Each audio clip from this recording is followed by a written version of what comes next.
Hello दोस्तों, आज हम आपको सुनाएंगे एक बूढ़े गिद्ध की सीख, एक प्रेरणादायक कहानी। अगर आप हमारे चैनल पर नए हैं तो प्लीज हमारे चैनल को लाइक करें, सब्सक्राइब करें और शेयर करें।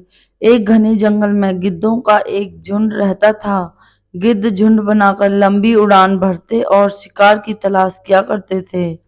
एक बार गिद्धों का झुंड उड़ते उड़ते एक ऐसे टापू पर पहुंच गया जहां पर बहुत ज्यादा मछली और मेंढक थे। इस टापू पर गिद्धों को रहने के लिए सारी सुविधाएं मौजूद थी। अब तो सारे गिद्ध बड़े खुश हुए। मजे से वो उसी टापू पर रहने लगे। अब ना ही रोज शिकार की तलाश में जाना पड़ता और ना ही कुछ मेहनत करनी पड़ती। दिन रात गिद्ध बिना किसी कोई काम किए मौज मस्ती करते, आलस्य में पड़े रहते। उस झुंड में एक बूढ़ा गिद्ध भी था। बूढ़े गिद्ध को अपने साथियों की ऐसी दशा देखकर बहुत चिंता हुई। वो गिद्धों को चेतावनी देते हुए बोला, मित्रों, हम गिद्धों को ऊंची उड़ान और अचूक निशाने और उत्तम शिकारी के रूप में जाना जाता है, लेकिन इस टापू पर आकर सभी गिद्धों को आराम की आदत हो गई है और कुछ तो कई दिनों से उड़े ही नहीं है। बूढ़े गिद्ध ने कहा, ये चीजें हमारी क्षमता और हमारे भविष्य के लिए घातक सिद्ध हो सकती हैं, इसलिए हम आज ही अपने पुराने जंगल में वापस जाएंगे।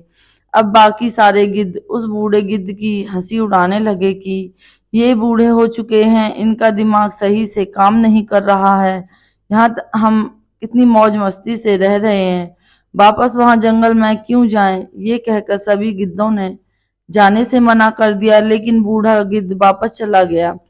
कुछ दिन बाद जब जंगल में रहते रहते एक दिन बूढ़े गिद्ध ने सोचा कि मेरा जीवन अब बहुत थोड़ा ही बचा है, तो क्यों ना अपने सगे लोगों से मिल लिया जाए। यही सोचकर गिद्ध ने ऊंची उड़ान भरी और टापू पर पहुंच गया। वहां जाकर उसने जो दृश्य देखा वह वो सचमुच भयानक था। पूरे टापू पर एक भी गिद्ध जिंदा नहीं बचा था। चारों तरफ गिद्धों की लाश ही पड़ी थी। अचानक बूढ़े गिद्ध की नजर एक घायल गिद्ध पर पड़ी।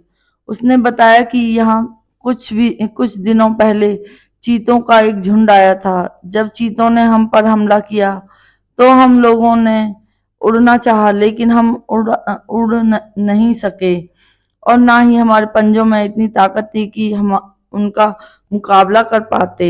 चीतों ने एक एक कर सारे गिद्धों को खत्म कर दिया और बूढ़ा गिद्ध दुखी होता हुआ वापस जंगल की ओर चला गया। अगर हम अपनी शक्ति और अधिकारों की रक्षा नहीं करते तो धीरे धीरे हम उसे गवा देते हैं।